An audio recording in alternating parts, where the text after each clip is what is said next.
Welcome back to another episode of Rock You Like a Hurricane Runner. My name's Simon Tackler. Joining me, as always, my tag team partner in heavy metal and wrestling, Owen Jones.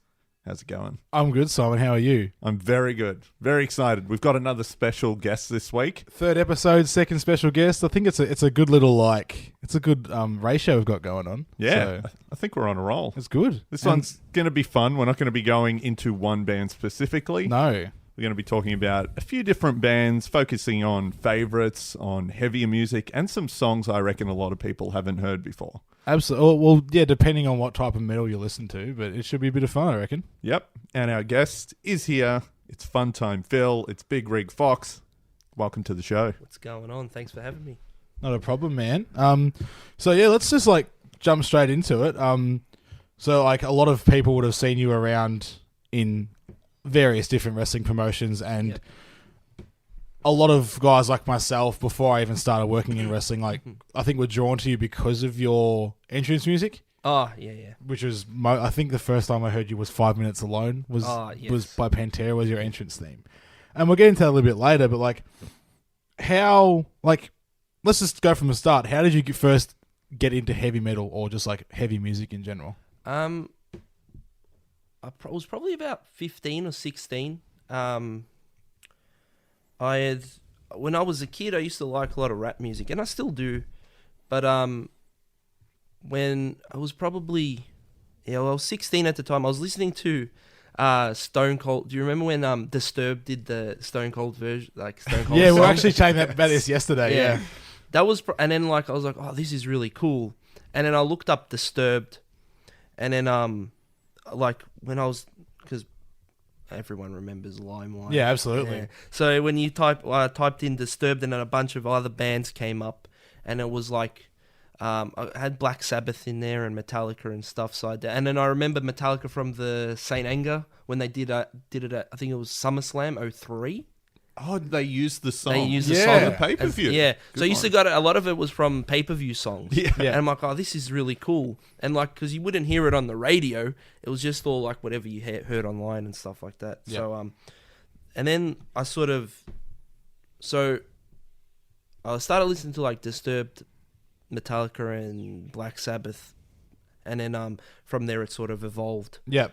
Well, I think a lot of people, myself included, kind of got more into heavy music from WWE and WWF, Oh, or even more because, definitely, the first time I heard, one of the first times I heard Killswitch Engage was through CM Punk and then Roderick Strong, because they both of them used a Killswitch Engage song for their entrance music.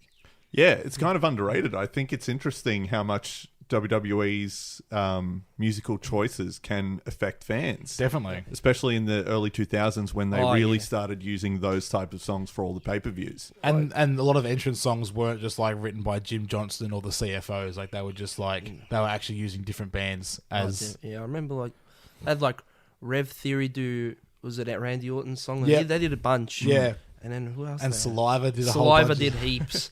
I used to like there was one song they did, Always, which was another pay-per-view song. And I think Survivor Series 02. that's the one. I yeah. remember That that. was awesome. Always was a cool song. I like, it was, that was, a lot of the things that I listened to was because of WWE, which is all sort of come full circle with wrestling. Yeah. Yeah. Well, I think one of the first times I met you properly was you were wearing a Pantera shirt. Oh, yeah. So, which is probably what you usually wear anyway. So Probably wear that thing every day. Either a Pantera or a Dimebag or a Down shirt, like what you're wearing today.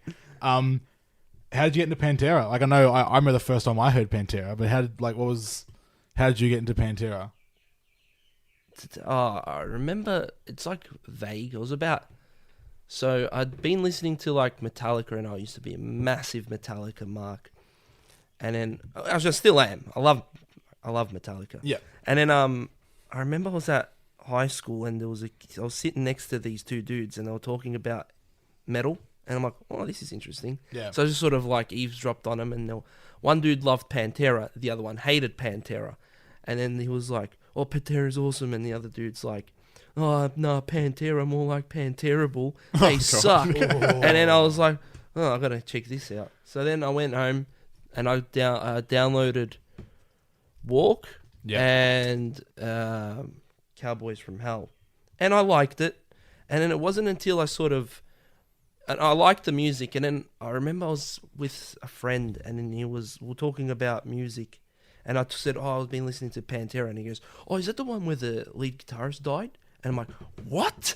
And then I started looking into the band, and then I'm like, and then I just started downloading more and more, and then I think I went to JB Hi-Fi, I bought the Great Southern Trendkill as my first album. Wow, that's a heavy one to start Yeah. with. It's a very underrated Pantera album. Man, I love it. I love that album because like you got like Tens, which I know you use as an entrance song as well. But like obviously Floods, everyone's like greatest guitar solo of all time, which is awesome. Such a good song. Awesome. But then you've got songs on there like like Suicide Note Part 1 and 2. Yeah. Such a good like chapter song. Yeah. Oh man, I remember when I was listening to, because all I knew from that album was Drag the Waters and Floods. The cowbell in Drag the Waters is so good. I remember, and then when I remember I was driving somewhere at night, and I put the CD on. It was like the first time I'd listened to the whole CD, and then Suicide Note played. I'm like, this is different. Yeah. And then as soon as Suicide Note Part 2 played, I nearly I got scared. I was like, what the fuck? Nah, it is such a sick song. Like, we'll play a little bit of it. Yeah, because Suicide Note Part 1 is like that slow ballad kind of thing. It's like nearly a 5-minute song, and it sets up the story. Because obviously it's the story, because it's called Suicide Note Part 1 and 2. Yeah. And it just like, song finishes, kick straight into this, and you're like, holy shit. Because it's more like a hardcore punk song than Oh, a yeah, metal definitely. song. I found a lot of, I listening to Pantera, and then like also listening to interviews with Phil Anselmo, was saying that he takes a lot of inspiration from hardcore punk like Black Flag and was another band he was talking about, Agnostic Front, I think. Such a sick band. Yeah. And it was like when our previous episode with Adam Brooks, we were talking about Limp Bizkit predominantly. Yep. Limp Bizkit took a lot of influence from like New York East Coast hardcore bands like Sick of It All and Madball. Okay. So it's very much a similar like pretty much like any metal when it wants to like go a little bit like quicker and like more like circle pit vibe, I guess. They kind of take that punk influence in. Yeah, and especially with Pantera though, not even just the sound, the look of them too. They didn't look like the other metal bands either. Oh, yeah. You know, Phil Anselmo having short hair, I remember, was a big deal too. He was bald for like I remember like they're like the legendary set like in the Russian like the big Russian festival. Oh yes, that was Monsters of Metal, I think it was in like 1990, 91. Yeah. It's like just bald head, Rex, and then everyone they're all just wearing like cargo shorts and like just long hair, like disheveled look, but not like because back then it was like as we were looking at yesterday, it was like Megadeth, like Nike Air Force Ones, bullet tight belts, black tight jeans, big leather jackets, and same as Metallica. Or they'd wear like the cut-off band shirts or something, and it'd always be like a band shirt of some other band or something. Yeah, like Iron Maiden or one of those classic bands. Or like Dio and Rainbow and... Yeah. Whereas, Pantera really had that, I guess, hardcore vibe from Phil Anselmo specifically. Definitely. And he went on to pursue that, after it with so many of his other like side 400 projects. side projects. Exactly. But we'll keep on Pantera for a little bit because I don't think it's a band you can talk about for like 5 minutes. But no, not at all. Well, especially if you go back in time with them. Yeah. Especially, I think a lot of people, even for me, when I first got into Pantera, I didn't know they had this history before they were I was the same. I know, I absolutely... I thought Cowboys from Hell was their debut album. Like, holy shit, this is the greatest debut album of all time. And like, I look back on it, I'm like, no, they're a glam band. Like, and like a lot of people would know. Like, I'm a glam metal guy. I love all my glam metal and 80s stuff. I'm like, and I listen back to them, I'm like, oh, that's sick. Yeah. And especially like when you, have you seen the VH1 Behind the Music of Pantera? Yes. Such a good like little documentary, and they touch on that a little bit as well because like there was like I've seen photos like Dimebag dressed up as like Aches Frehley for like for Halloween and stuff. So like that's where they got their vibe from, as well as like Van Halen and like Dimebag's buried with a Eddie Van Halen guitar. Like he put it in his coffin. I think he was buried in a Kiss coffin as well. Which is just shows his the real metal side. The roots from there. But it's interesting that Cowboys from Hell, it's not their first album, it's their fifth album. It's the second to feature Phil Anselmo because the first was Power Metal. Was that with Terry Blaze? Or? Terry No, Glaze Terry was Glaze. on the first Three three before or that. four. Yeah. Yeah, and then Power Metal is the first with Phil, and Yeah. that's like the lineup that would Yeah. last for. Because I remember it's they almost 20 years after that or something. I think Terry Glaze left because they wanted to sort of change direction, Yeah. and then he sort of wanted to stick with that glam metal sort of route. Yeah, because like there was like it was about like 87, 88 when like Yeah. glam metal was getting very. Yeah. It was becoming what I think a lot of people call like the MTV era of Yeah. like MTV metal. And it was like Pantera didn't want to be like lumped in with that, so they like changed, and like it's a drastic change. Like you listen to like that last album from the 80s of them, it's pretty much like it's kind of like a Warrant and like Striper vibe, like really like heavy metal but like glam. And you like switch to Cowboys from Hell in 1990. Heaviest intro song ever, I think. Like the start of Cowboys from Hell, I think is one of the heaviest intro songs of all time. You've got the sick definitely. intro like this, and then it goes into you're getting a little like the build up because the introduction of the awesome like iconic riff. I think it might be the best first song on any album. Oh yeah. No song starts off an album, better than this, I reckon. Just the riff, everything. Not that I can think of at the moment, Yeah. but yeah, I agree. It's a great song with a great like. Oh man. I think Every time I hear it, it's awesome. it sets up the album perfectly as well. Yeah. Because like and I feel like a lot of the songs on this album, they don't sound anything like the song prior. Nah, It's not like- at all. Yeah, and which I think's And I also find that if you listen to the album, it sort of sets it sets up Vulgar Display of Power as well. yeah, Like it's sort of, I find that if you listen to power metal, Cowboys and then Vulgar, you can sort of hear a little bit of there's still a bit of glam influence with Cowboys, and then it's sort Absolutely. of by the end of it, like with Artist Reading and especially Domination. yeah, When you hear Domination, it's like, okay. And then when they come back with Vulgar, it's like, okay, now they're sort of... And then Yeah. they all build, sort of bleed yeah. It was into kind of Yeah, like it's a gradual like change. a change of chapter. Like like with like and like Domination, like Phil does those massive like high power scream kind of things. But yeah, like with like the Sleep, Messenger Blood. Messenger Blood's got that really like slow, sludgy riff. And then when you go into the first song of like Far Beyond Driven and that, it's like Strength Beyond Strength. And like Vulgar Display of Power, it's the same thing. Yeah. So To me, I actually prefer Cowboys from Hell the most. That's my favorite album of Okay. theirs because I feel like the balance is there. Like musically, they're always amazing. It's still heavy, but I like Phil's vocals the most because Oh, he's yeah. still going high, especially on Cemetery Gates and all these, really powerful notes. I think after about... Probably it was even after Vulgar. He couldn't hit that high note anymore. Like, I was listening to an interview with him actually the other day, and he was trying to belt out one of those, and it was just like... it sounded like a smoker's cough, and it Yeah. was just terrible. I have the for Christmas the other year my brother got me the Donington bootleg on vinyl. They're like their bootleg album. And like even that, I think it was like 92 or 93.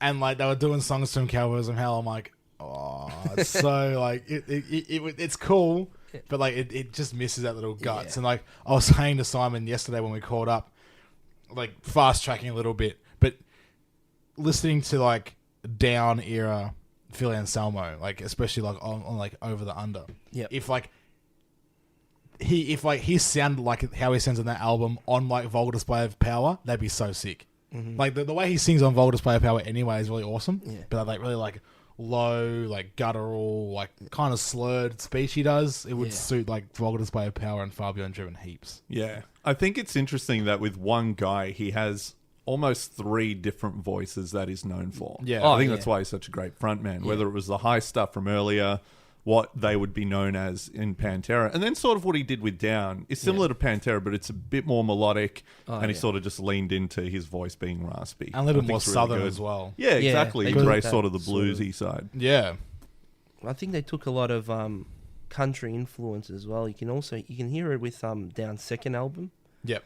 You can hear a lot of like the country sort of, like the song "Where I'm Going." That's a good one. Yeah. It's another sort of hear like that country sort of southern influence with their music. But a lot of bands like those, but I guess they call them sludge bands, are Yeah. sort of like that, like with doom sludge metal. yeah, like even like Crowbar and I Hate God and stuff like that. Yeah, all very similar.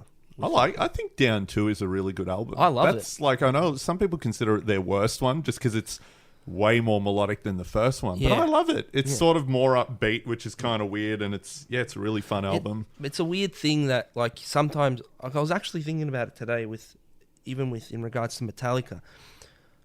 Everyone like sort of after the Black Album and between the Black Album and like Death Magnetic, everyone was like, Metallica sold out and blah blah blah, like with Load Reload and that sort of stuff. But I admire it, even though those albums weren't my. I like songs from those albums, yeah. but like they're not my favorite albums. Yeah. But like I admire them for trying something different. Yeah. Whereas like, and then like I also admire like for example a Slayer who was sort of stuck with the same sort of thing.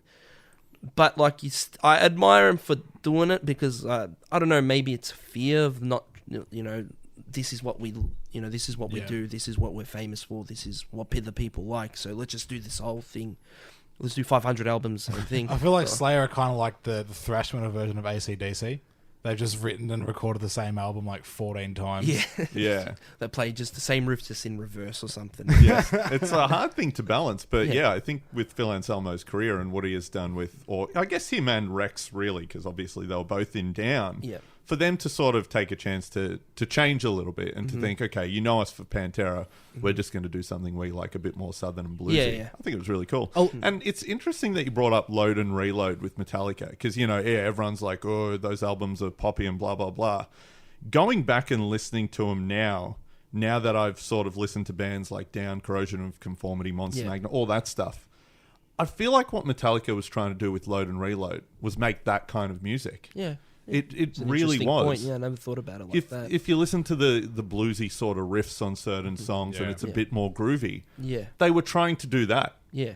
No, Well, that's how I took it. now that I think about it, I think you're right. Yeah. Yeah. Yeah, I don't think it was them necessarily being more commercial. It was Yeah. them just thinking, hey, we sort of like this. Oh Let's yeah, do because this." I know that I was reading that Pepper Keenan from Corrosion of and Down is really good friends with James Hetfield. Yep. Yeah. So I guess there must be some sort of that influence. Now that I think about it, I could understand that there's an influence.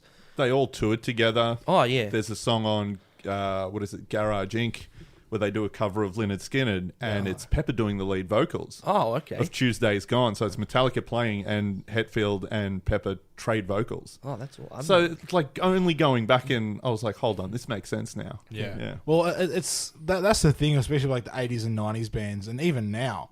But like, you had bands that obviously like people like in bands of friends, and like one of my favorite bands ever was Skid Row.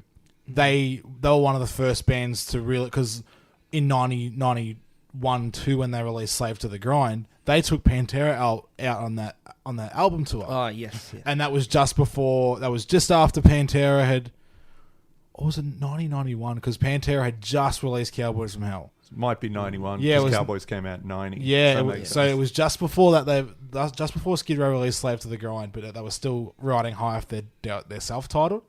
And like, because I've read Sebastian Bach, the singer's book, and he's like, oh, it's such a weird crowd because like obviously like we had all like the young girls come to see us, and then like Pantera would come on and just blow us off the fucking stage because like they were such a good band. They took them on tour because they were still that glam vibe, but they were going into that super heavy. Yeah. And then I think a couple of years like just after the Vulgar's Way of Power, they the tour was reversed. They didn't know the tour, but Pantera headlined and Skid Row opened. Okay. So Skid Row would have been touring Subhuman Race. No, they were just on the tail end of the slave tour. Oh, Yeah, still doing that. Yeah. Because I feel like Subhuman Race has a Pantera vibe. Dude, I It listened gets to a bit thrashier, but like in that Pantera way. Well, when I saw Sebastian Bach the other month, like he played a song off Subhuman Race. I'm like, this sounds like Pantera.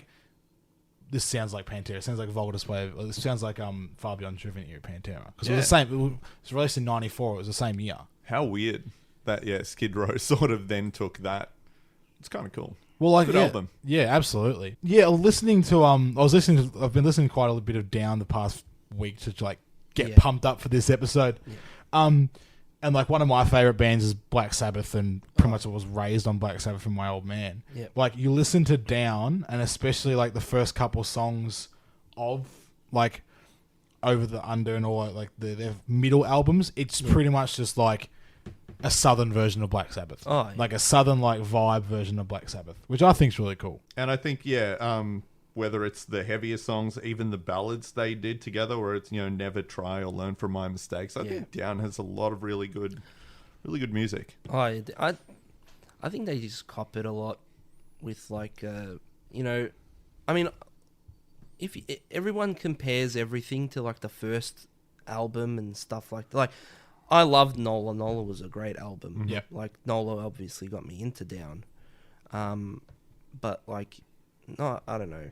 I think each of their albums is good for a different reason. Absolutely, but I feel like that's an unfortunate problem that people get when they start a new band after being in such a successful band. Yeah. Everyone's like, they'll compare it back. Oh yeah, it's like we want Pantera version 2. Yeah. Or like, and it's just like, well, no. Yeah, Down was never that. No, it wasn't at Even all. though Nola is their heaviest album, it still wasn't Pantera.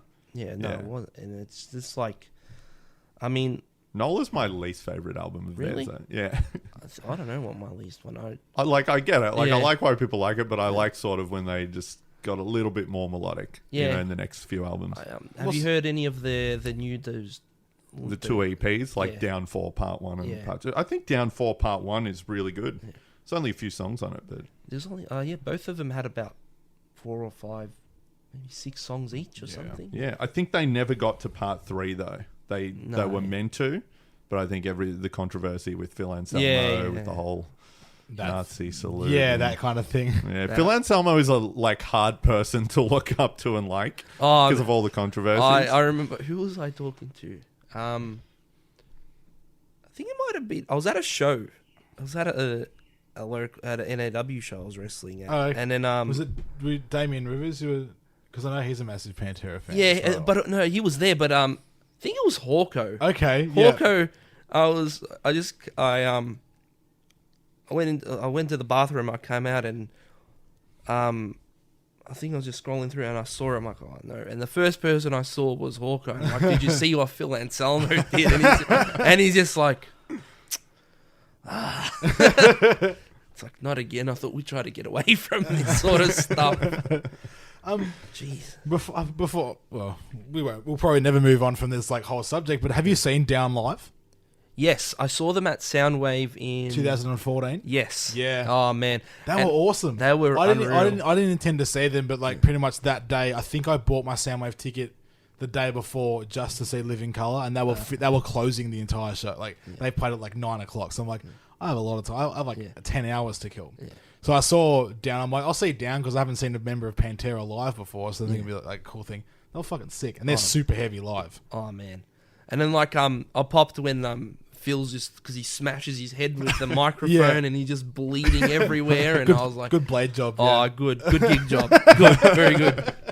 But and funny thing, at that Soundwave, like at the end of Living Colour set, Down came on, and they did like a awesome like blues jam for like 10 minutes. Amazing. It was like Living Colour and Down minus Phil Anselmo. He wasn't even there, but like it was sick because like you have like the funk and like the like fusion like metal of Living Colour, and then like this like sludge crossover blues thing with the guys Down, from and it was Down. just it was such a cool jam. Yeah. And that's what they closed on. They closed Soundwave with. I'm like, that's such a sick. That way would to have close been it. amazing. It was awesome. It was so cool. Yeah, Like, I think it's Down isn't just Phil; it's all the other members too. Oh, They bring a lot definitely, to it. Particularly, I think for me, I actually think Corrosion of Conformity is even better than Down. Like I love both bands, but I think Pepper Keenan's a great singer. They are sort of an underrated band. Oh, definitely. Like I've in the last year or so, I've really gotten into like that whole sort of sludge stuff, and Corrosion of Conformity is amazing. yeah, Like it's awesome. Like I even like there was some bands that were a bit harder to get into. But now, like, I don't know, for me, everyone's like, whenever you talk about metal with people that don't really understand metal, or just, I don't even know if it's not, it's like they don't get it, but it's like they don't really want to get it too, because it's like they just hear it, and then it's like, oh, I don't like that at all. And then but I can understand it in a way, like, especially someone that has never listened to it. It's like, if I myself, like, I love death metal too, and black metal and that sort of thing. Ooh, we can talk about more And about that. and like, if I was 16 and started listening to Cannibal Corpse, I would be like, what the hell is this? I don't want to listen to this. Yeah. But you sort of train. It's like, I didn't like Super Joint Ritual at the start. Like, I didn't get it, and I'm like, oh, this is different and weird, and I can't understand it. I don't like it. And then after, you sort of just, I bought I think, A Lethal Dose of American Hatred, and then when I listened to it, and I'm like, I think I listened to it about 2 or 3 times. I'm like, I think I get it now. Yeah. And then after that, like, for example, I Hate God for me was a hard one to sort of get into. Yeah. And Yeah. then after it, and I'm like, this is good. I love this. This is amazing. Yep. And the same thing with, black metal. Black metal for me was the hardest thing to get into. So, like, yeah, well, it's yes and no. Like, so, like, just so like we get a gauge, like, how old are you now? 25. And how old were you when you started listening to like metal and like especially like the heavier stuff? The heavier stuff, like, I was probably, I'm gonna say, the last 4 or 5 years. Oh, okay. So yeah, because I was listening to like death metal when I was like 12, 13. Oh, well, then your ears were just tuned to it. Yeah. Yeah. So like, because like I think I started listening to like Behemoth and like Mayhem when I was like 13, 14. Yeah. I was that weird kid in year 7. Yeah.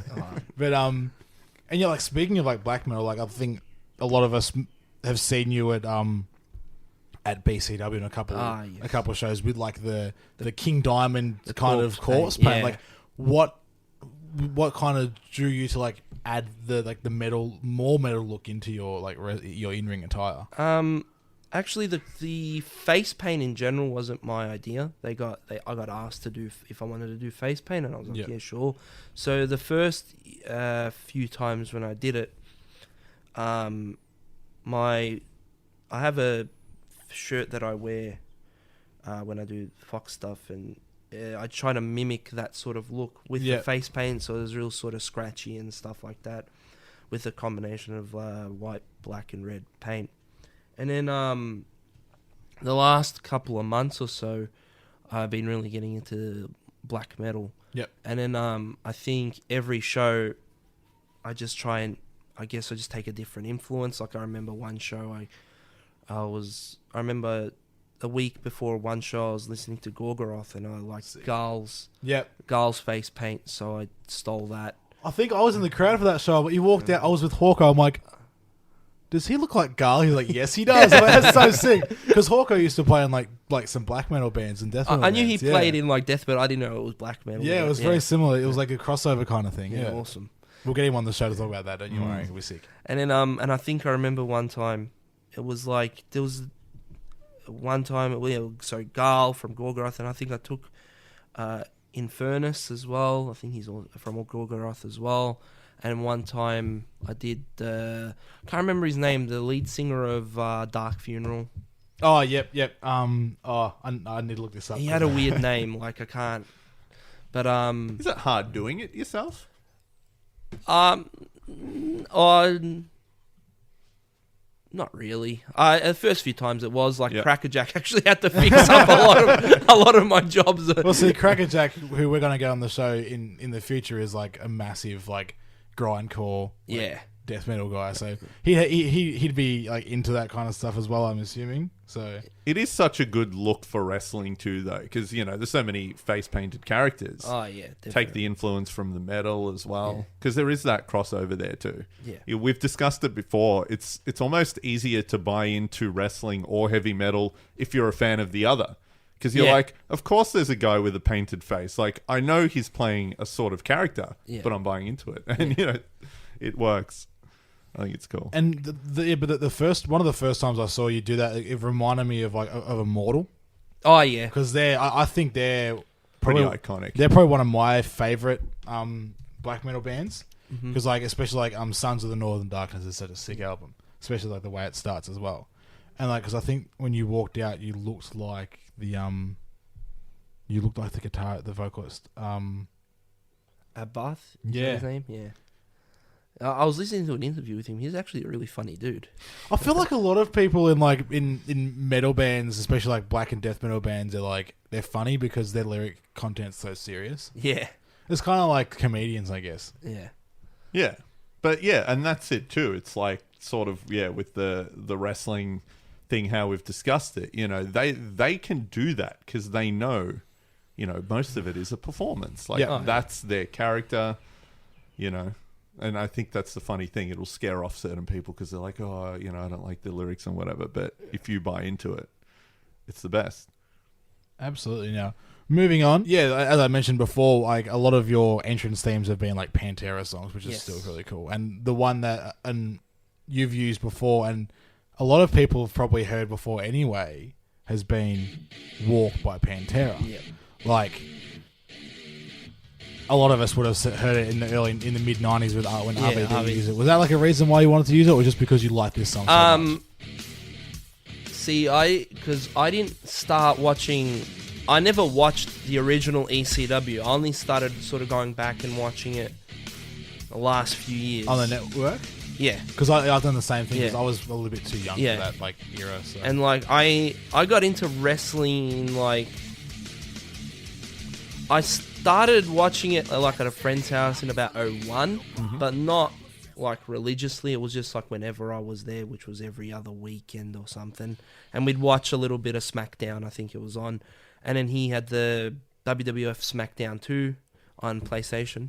Cool. We Great play it that game. way. And then but I got into wrestling, I guess full time, was the Raw after SummerSlam 03, I remember. And then from then on, I just sort of been addicted to it. And then, so, what was I talking about? Finding Walk. Finding Walk. Yeah, with so ECW.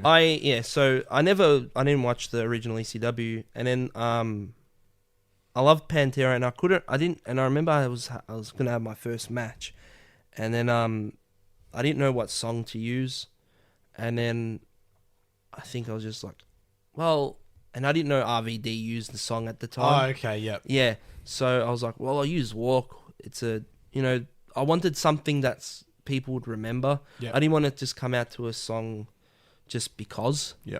I always try and find a song that sort of fits the character or the mood of the character and stuff. Well, I think like that's that. the most important part of an entrance song anyway. Yeah, So. or just to like, just so people could remember the character, and it's because Walk is such a well-known song, and now people knew, oh, it's RVD. When my music played, I'm like, and then I remember I was using it at GPW once, and Joel Bateman was in charge at the time, and he loved it, and he goes, I got this idea, and he sort of came up with a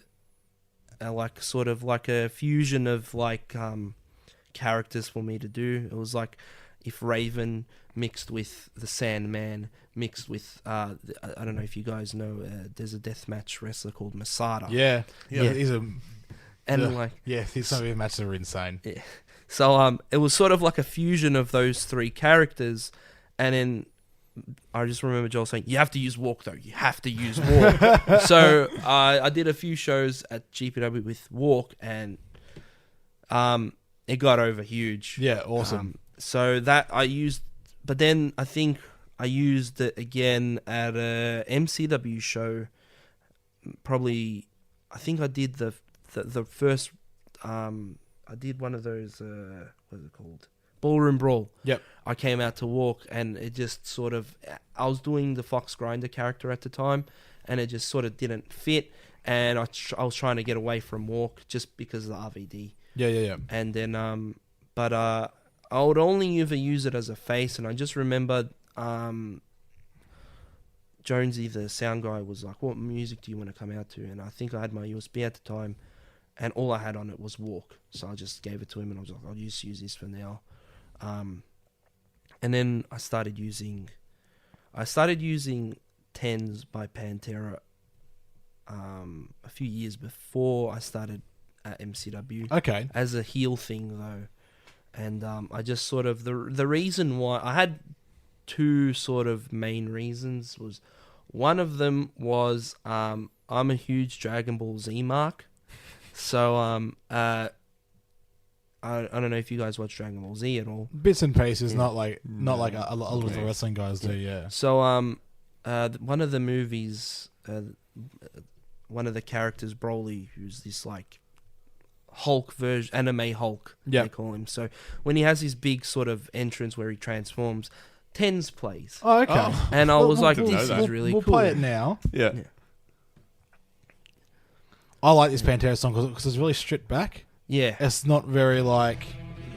Because a lot of... Especially on this album, it's very like confronting and like in your face. And that was the reason why I also chose it, because it was very... I guess... It's really sort of... if you really listen, it's really depressing. Yeah. It's depressing and it's uncomfortable, and I didn't... I've always... As a heel, I didn't want anyone to like me, so I tried to make myself as unlikable as possible and have a really sort of... like a really sort of slow and unmotivating song. Yeah, so when people would... And I remember it actually got to a point where I had a heel run at NAW when people would hear that song... It was like, oh, this guy again. It's like, and it's like, oh, how much misery is he gonna inflict? Like, just like it was, and I liked it for that reason. And I love the song, so like anytime I hear the song, it's sort of, it also helps me get into the character too. Oh, cool. Because I remember the first time I saw you at MCW, like the first MCW show I shot, you were still axe to grind with Josh Shooter. Yes, and like you had that because I think you had a little bit of like the paint on you at the time. Yeah.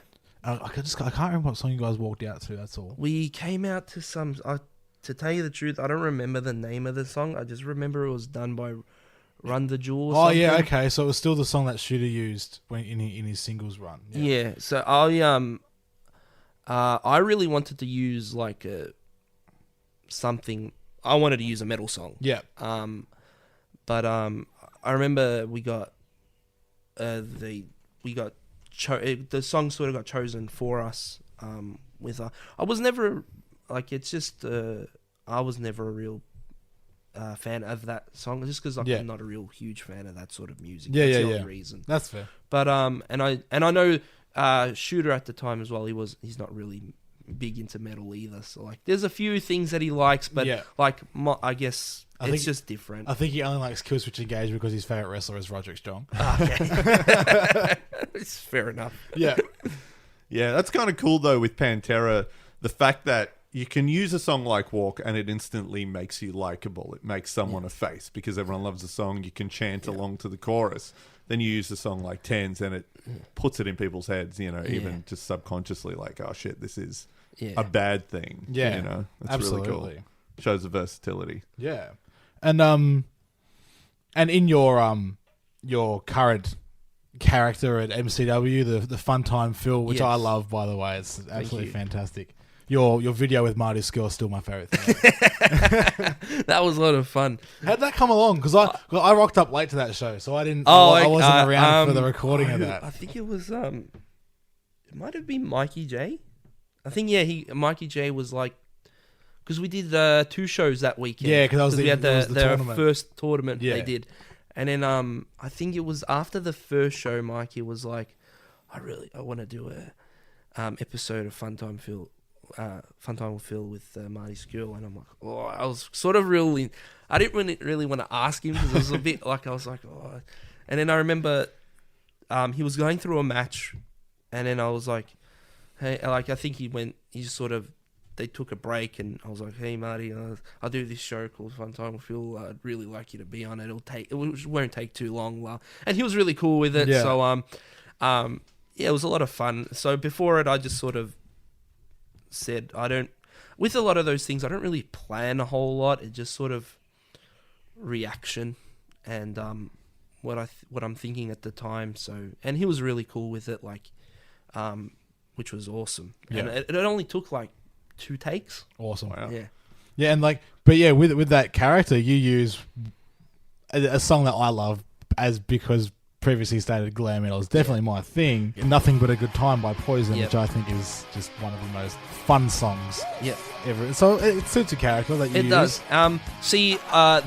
That song was given to me as well. I originally, when they're like, when I was going to make my debut as Funtime Phil, they were like, I was thinking about music, and I'm like, what would he come out to? And then I was like, I was going to choose I Wanna Rock by Twisted Sister. Oh yeah, And then, that song is so good. Yeah. And then I remember Chris Fresh was like, Yeah. I got this. He goes, you're going to come out to this song. And I'm like, okay. So then when I heard it the first time, I was like, I was listening to it and I was like, okay. And then when I came out, he goes, it'll work better than I Wanna Rock. And I'm like, I don't know. And then after I came out with it, and I'm like, and then it did. It worked a whole lot better than. So I was like, good. Nah. Awesome. He was right. So Chris Fresh is usually right with most things. Let's be honest. yes, he is. Are you into glam metal at all? I like Guns N' Roses, Motley Crue, and stuff like that. I wouldn't. I mean, it's not a favorite, but I like it. I still like it. I prefer. It's weird. I'm sort of like biased towards just. I'm a fan of metal, and I'm not. And I like other music too, in sort of just different little things, Like small doses. small doses. I'm not a huge fan of things that are played on the radio. Yeah. I don't like. There's just, I don't know. I feel like it's real watered down, and it just, I don't know. I feel like there's no emotion with it, and Yeah, like I work in retail when I'm not doing my photography stuff, and like all the stuff that we play on in store is like your top 40. And like, I'll sneak some like a rock song in every so often. Be like, oh, what's this? I'm like, I want to hear proper music for some time. Actually, I work in an office, and they play top 40, or they'll play like some sort of Spotify playlist, whatever it may be. Sometimes we listen to like Disney soundtracks. And I'm like, what? But I remember one time, they're like, oh, you can choose the songs. I'm like, okay, so I played Dying Fetus. What a rib. That's so good. They're like, what's this? And I'm like, it's awesome. Shut up and appreciate it. Just like gutturals and It's awesome. that's brilliant. That is the hard thing about like if you go on a road trip with people who don't listen to metal and they're like, oh, you can pick the music for now. It's like, are you sure you want me to pick the music? Or you put it on lower than what they play, and they're like, why don't you put it up? It's like, you don't I was going want to me say, to. what are road trips to GPW like in the car with Phil? I mean, It's usually the road trips. It's usually like myself, cousin Ali, JXT, and then it's usually us three, and then a fourth person sort of interchange. Sometimes it's Nick Berry, but usually because we all sort of have different music tastes, we usually have no music, and it's just us sort of arguing with each other about random things. I was going to say I wouldn't listen to what JXT says because he's publicly admitted on a video I did that Death Magnetic's his favorite album of all time. So yeah, I don't know. We had a strong discussion about that afterwards. It's not a bad album. It's not a bad album. It's not Metallica's best album But either. it can't be. If it's not Metallica's best album, it can't be the best album ever either. Like, it's a weird choice. See, I think Metallica-wise, my favorite was the Black Album, and now that I've listened to it a lot more, I think Master of Puppets has gone up to the top. Okay. I like And Justice for All the most. I love that album too. For some reason, going back, like obviously I started with the Black Album like most people would have, and when I went through the back catalogue, I know everyone was like, Master of Puppets is the best album ever and whatever else, and I was like amped up to listen to it, and it blew me away. Master of Puppets is great. But something about And Justice for All, like even the way it sounds without the bass and just its weird mix, I don't know. See, I'm a Ride the Lightning guy. Really? Yeah, that album rips so hard. Yeah. Like Trapped Under Ice is such a sick song. Yeah, it definitely is heavier and like more raw. It's very riffy. Yeah. Like Master of Puppets is like a musical collection. It's like so together, whereas Ride the Lightning is like, here's a heavy riff, here's James Hetfield just like yelling, and it's just sick. Yeah, back when he had his super high pitched voice too, like Hetfield's voice changed. And a that fair sleazy bit. mo he rocked for a while. Oh, man. it was unreal. Awesome. I appreciate a good sleazy mo, and I appreciate a quality mullet. Yeah, Like- and he rocked both. Yep, it was sick. Yeah, I feel like you see Hetfield when he's young, he was trying to do the Lemmy like Yeah. sideburns Ooh, mo, but it yeah. just grew so ratty. But he Yeah. committed to it anyway. Yeah. It's like, yeah. Well, speaking of Metallica, and he's like the king of segues is coming through again. And getting back to some wrestling, in 1998, ECW released an album because that's what most wrestling promotions do anyway. Yep. But and on that album there was a Metallica song from their first album. Was a couple of Metallica songs actually, but the one that I liked the most was Phantom Lord off Kill 'Em All. Okay. And then a very underrated thrash band, Anthrax, covered it. Oh.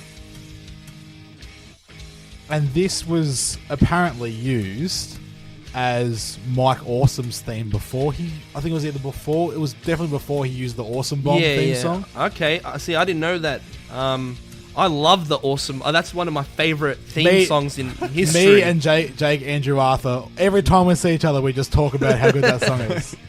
But yeah, this it's... Because obviously this was off Metallica's first album, so it was like a really like, hardcore punk thrash, like crust kind of thing. But even the start of that song, the way they played it, you can sort of hear an influence even with his new song with the music behind the... Yeah. And yeah, I never even thought, because when I heard it, I'm like, that's interesting. I thought it might have been like Balls Mahoney what might have used. I know Balls Mahoney ended up using... he used Big Balls by AC/DC. AC/DC, yeah. Which was covered on this album too. Yeah, by Muscadine? Don't know who they I are. don't know either, no. No. I always assumed he always just used the AC/DC version. I know RVD ended up... when he came out to walk, he That's the came other out... Anthrax. Sorry, I just realised, it's John Bush doing the vocals. Yeah, at it would this have been, time. like in the late 90s, it was definitely John Bush doing the vocals, I love yeah. How John many Bush. different vocalists did they have?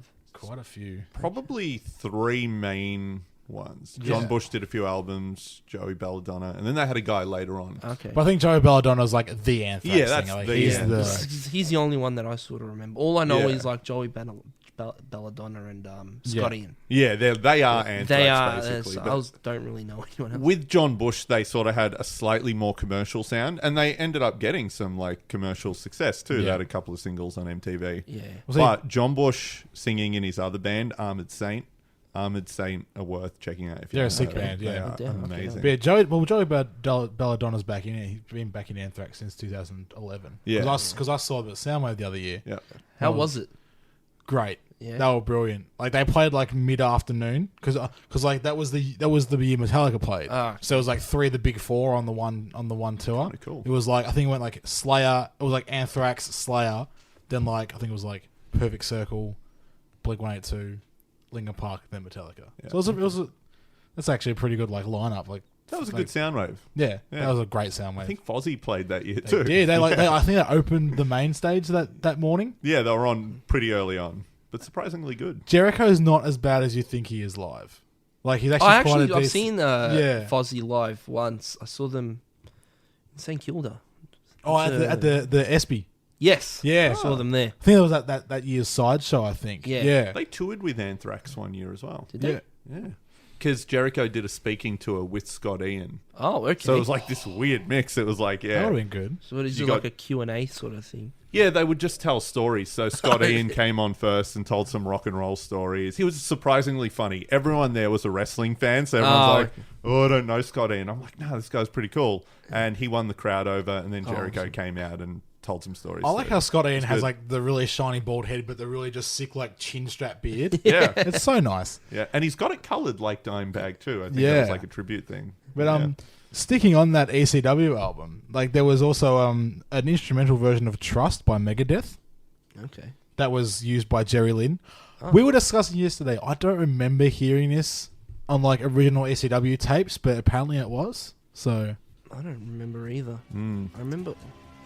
What was that song this is a good. Jerry song. Lynn was most known for? I'm... see, I think Jerry Lynn's a criminally underrated wrestler. Anyway. Oh, man, he was awesome. Yeah, Like, the stuff he did with Lance Storm was brilliant. Oh yeah. and just incredible. I started watching Jerry Lynn properly in TNA. Oh, okay. Yeah, because so I missed ECW's original run, and I missed WCW because when I started watching wrestling, it was like on Foxtel already, and I from memory it was WCW was like on Channel 9. Channel 9 They or were 10. showing it late It was at night on late, weekends. yeah. And then so unfortunately I missed it. So, but I was also that Mark was like, WWE or nothing. Yeah, you didn't miss much those final years. Man, so like it's fine. actually I've gone back and started watching ECW and WCW, and I love it. Yeah, ECW. Was it- I watched, WCW's good stuff too. Right The until other end. month, like Joel Bateman and I were at my place, just like binge watching ECW, like the early years of like that's on the network. Oh yeah. Like so good, like especially like when they had like a lot of the Michinoku Pro guys. Oh doing yes. like the Yeah. 6-man tags. At Incredible. the first pay per view. Yeah. Yeah, that was an awesome. The barely match. legal one. Yeah, Yeah, that was so sick. good. So I found here Jerry Lynn used a song by Fear Factory. That's the what one that I someone's think got, I'm yeah. thinking of. It's Yeah. probably more well known. Yeah, I think Jerry Lynn using a Megadeth song sort of fits though. They're both sort of underappreciated. But I guess like with ECW and like this album and just in general, everyone knows the one song that's like with ECW, and that is Enter Sandman. Yeah. But on this album, it's not the Metallica version that you hear on One Night Stand. Yeah. It's a version by Lemmy from Motorhead and a punk rap metal band called Zebrahead, who I actually quite like. But it's a very strange little mixture. Yeah, these are strange. I thought it was Motorhead that done it. Okay. Like, just Motorhead. Yeah. I didn't know it was Zebrahead. Yeah. We didn't know either until we looked this album up yesterday. We're like, oh, it's just Lemmy. But then not you the rest of the you guys. hear Lemmy sing, and it's like it was meant to be sung by Lemmy anyway. Yeah. It's like, oh, that's fucking sick. Yeah. Yeah. It's interesting that ECW put this album out because it was their way of being able to play these songs without having to pay The copyright. Yeah. because they got their own versions. I really think this album ended up being influential too because it was probably 2 years later that WWE did the same thing where Yep. they got real heavy bands to cover songs like the Disturbed one for Austin and whatever else. So I think that Paul Heyman influenced once he joined the WWE. Absolutely. Mm-hmm. And Maybe it was his sort of thing. on Spotify yesterday, I was flicking through the WWE like their page, and like there was a couple Shadows Fall songs on Yes, on some they did RVD songs. yeah, and I'm Oh, like but he didn't use it, did he? I can't remember if he didn't use it or he might have used it just like once. yeah, Because a lot of those guys would use the song and they'd only use it because that was the Reckless Intent album. Yeah. I think it was. Yep. Yeah. Because I remember I bought that album and they had they had that song on it, but I don't remember a lot of them being used. But some of them were used all the time, and then some of them were used like maybe once or twice, and then some of them weren't used at all. Well, speaking of songs that weren't used, I actually had this in my run sheet. Nice little segue there. A band, one of my favorite bands, and I'm really pissed, Simon, that I forgot to put them on my top 5 favorite bands from the first episode. Yep. Hate myself. Death, like the lords of death metal. Oh. Like, Chuck Schuldiner is like my god. I've been listening to Scream Bloody Gore. What and an album! It's awesome. But so yeah, like, and I don't know if you know this, Phil, but I think they maybe used it once or twice, but it's on the WWE official music of WCW music album. It's called Bite Me. Okay. It was for Eric Bischoff, like NWO Eric Bischoff. Yeah. But the vocalist on it sounds like a normal like thrash metal song. Yeah. But the vocalist on this song is Chuck Schuldiner from Death. Really? Yes. Just Interesting. wait, it gets really weird. Yes, I can hear it. Yeah, I can hear it. They used this at WCW. Did they use it? Did he use it at the show? Apparently 2 or 3 times. Vance Adams, Yeah. he showed me this. Vike showed me this. Amazing. Because he's a massive death guy as Yeah. well. We'll get him on. His knowledge of death metal. But yeah, he's like, oh no, you're because I have a death patch on my jacket. He's like, Yeah. you're a death guy. I'm like, yeah, big time. He's like, listen to this. I'm like, holy shit, this is sick. But yeah, they maybe use it maybe once or twice. I think it's sick. Oh, it's awesome. It's surprisingly upbeat still, though, It because is. of the riffing and the weird Eric Bischoff just like audio grabs. Yeah, and then you got it sounds like a rat, like a kind of like a rat, like winger kind of Yeah. like thrash, like lamb vibe, and then you've got Chuck Schuldiner with. And this was I wonder if you did the vocals not knowing what the music was. track, what it would be, or if they just changed it. It's very weird. Because that's Yeah, it is very this would have been about 98, 99. That would have been when they released Sound of Perseverance, which is like the death album. Like that was like with Spirit Crusher on it and like love that Flesh song. and the Power It Holds, all that kind of stuff. So like that's when he went from using like the really like those low growls like in Scream Bloody Gore, and then like the real like high pitched like death metal screams in like the last 2 or 3 albums that Death released before he died. And then another one, a band that I actually named in one of my favorite bands of all time, Typo Negative.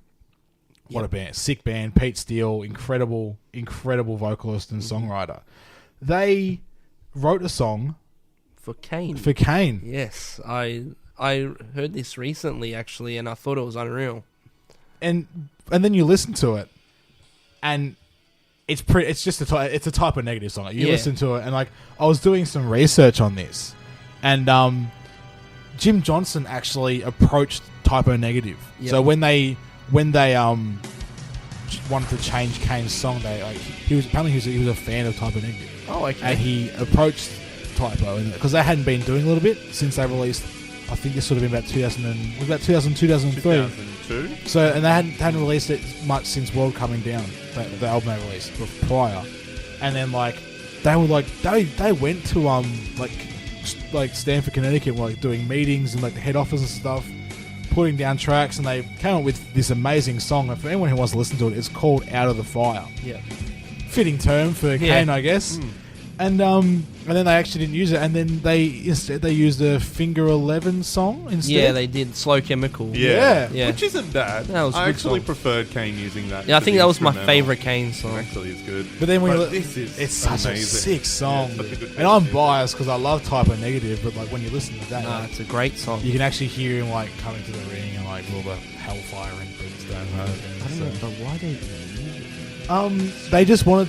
Well, apparently they didn't want to go with vocals. That was in the brief that they got. But imagine like Pete Steele's like really like vampiric like gothic gothic yeah. singing on Doom that, but they didn't want style. vocals, so they recorded the instrumental track. But they ended up using vocals anyway on the Finger 11 song. Yeah, it feels like they would have had that version. Maybe there were vocals one day, and then they did the typical WWE thing. They got like a poppier band that no one knows to do a Yeah. shitty version of Yeah. that sort of feel. Yeah. You know. Or it's like they build something up and then just not doing it. Yeah. And then maybe later someone brought the idea up and like, oh, let's get Finger 11 to do it. Yeah. Yeah. Yeah. So Sort of a shame. yeah, But a good find if anyone hasn't heard those two songs. yeah. So yeah, Cool that they exist. if you want to listen to it, it's called the Chuck Schuldiner song for Eric Bischoff's called "Bite Me," and Out of the Fire by Typo Negative. They're all on YouTube or Spotify, so definitely listen to them. Like especially like when I discovered like those, I'm like that's sick because like they're like two like really important bands like to me when I was playing in bands like writing music, and then like I didn't know that because like I was always been a wrestling fan. I'm like, oh shit, like that's sick. And that's another reason why like we're doing this kind of this podcast. Is like you find stuff like that all the time. Like oh shit, like metal band X like played a song for wrestler A. It's like oh sick, and we can talk about it. So Yeah. And the weird tie-in we found too, that ECW album. So yeah, like you said, Zebrahead does the instrumental for Enter Sandman. They ended up doing a song for WWE that was used for Maria Kanellis. Okay. Yeah. That was her entrance theme. It was by the band Zebrahead with legs like that. Yes. Oh yes, I remember that It's a song. really yeah. annoying poppy over the top I'm song. not a huge fan of those mid 2000s Like- diva songs that they used. I was like, oh, this is rotten. However, my favorite song I think WWE is like using at the moment is Paige's song. I really love that really? song. About Yeah. to say that. Yeah. Yeah. Paige's song's really good. I can't. Hardy Boy song, love it. But Yeah, that's it's iconic. yeah. Yeah. Yeah, that's really interesting. I was thinking that watching Raw yesterday. I was like, man, I'm glad Paige is back. I Yeah. forgot how awesome her theme music Yeah. is. It's something about it. Suits her. It's simple. It's kind of cool. Yeah, I dig it. It's awesome. Yeah. It's probably the best divas, women's wrestler. Yeah, no, / definitely. divas theme Yeah. song they've ever. I think put together. because I can't think of another one that I really like. I like Mickey James's one that she's using. Oh, really? I think it's really cool. I like the hand claps. It gets me like all excited. I'm like, yeah, sick. I like that more for like the sort of nostalgia sort of thing. Cause Yeah. I watched Mickey James like whatever 10 years ago or something. Yeah. She's And still she was great. awesome. Oh, she's awesome. She's really nice too. I met her when Really? she was down here for Oh, for the House of Hardcore. Oh She was- yeah, I did yeah. too. Yeah, She was really nice, and she approached me. I didn't know. she has a That's really right, it's good when they're very good friendly. country album. I've never She's a heard country any- singer. I know Yeah, that she was a country hardcore singer, but I country didn't. in Yeah, and TNA. she's got a really awesome Wow. like, a couple of really good albums out. If you're ever interested in listening to them, see a couple of my favorite current WWE songs are Drew McIntyre's current entrance song. Okay. It's like I remember him using that. Do you remember? I liked his old one, did Broken I. Dreams. I Yeah. actually That think was it's better than this. and see, but then like one that I think is brilliant because, and I think Simon and I will probably touch on this in a later episode. Alistair Black's Oh, this I love is the it. best one. I Yeah. forgot. Oh, this is sick. yeah, and then we'll touch on this when we do another live performance review, like when they played this when Code Orange played this at Takeover. Okay. NXT needs its own discussion of just how metal that show is. NXT has the best music. Listen out on for, the WWE for a show. future episode. We're gonna have to do it. It'll have to be because the band Incendiary like did this song. Their new album they released is pretty sick. Okay. So I'm a huge Alistair Black fan. well, yeah, Tommy End anyway. Yeah. If you listen to his there's an episode of Jim Smallman's podcast that he did. Okay. The Progress. Tuesday Night Jaw Okay. podcast that he did. It's just him talking about black metal. Awesome. I know he's a huge black metal fan. Like you can, because I remember when I've seen little bits and pieces of his Tommy End stuff. When I think for his big matches, he'd come out with corpse paint and Yeah, stuff. he come up with like the more like the charcoal eyes and like the Yeah. really like pale face. Yeah, but he's a big like fan of like Watain. Like That's how I got into the that. more of like obscure like black metal bands. Yeah. So Because I know I follow him on Instagram, and like on his stories he'll post like always post like what he's listening to. Yeah. And then Watain came up, and so I checked them out, and they're awesome. If you have too. Spotify, follow him on Spotify. Okay. Because he has like he always posts like new workout and like just playlists of like black metal, hardcore, like thrash metal stuff. So I try and listen to some of the songs he posts, but some of it is too heavy for me. But I always give it a shot. I'm like, all right, what's he listening to? I'm like, not for me. yeah, But it's awesome that is his character, and they're still letting him run with it. yeah. Because, like we all said, we were influenced by the music that WWE was playing, 10 years ago.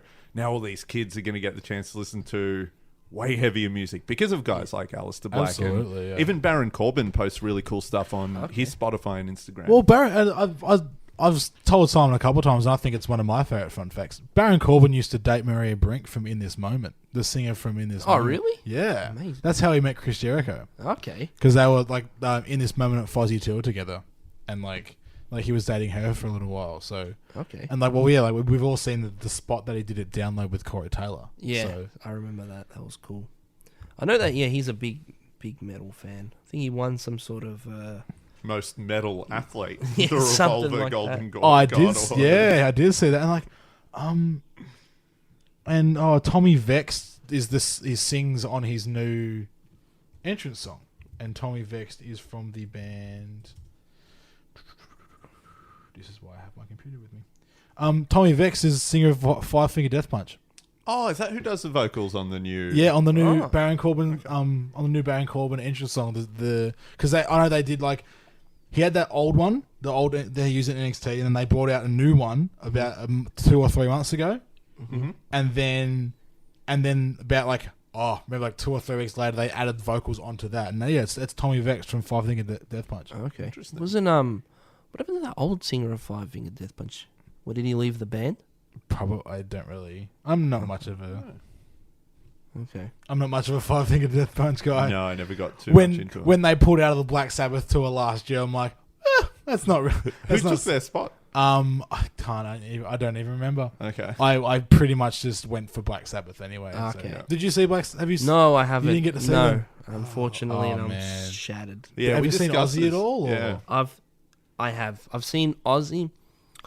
I saw Ozzy when I went overseas. Okay. He did a festival, and it was I saw. So it was Ozzy with Slash, and then before, because it was a music festival, and before them was Black Label Society, so they called Zakk Wylde up as well. So they had Slash, Zakk Wylde, and Ozzy Osbourne. Damn, that's and cool. It was unreal. That's really cool. Yeah. Well, because we thought maybe you might have seen Black Sabbath when they toured with Down. Oh, Would have been a cool show. Because that was the Heaven and Hell version of Black Sabbath. So it was with Dio. Oh, okay. And Down opened for them. I didn't go. I think I would have missed been I would have been a lot younger, but that would have been so good. That would have been a good one. Absolutely.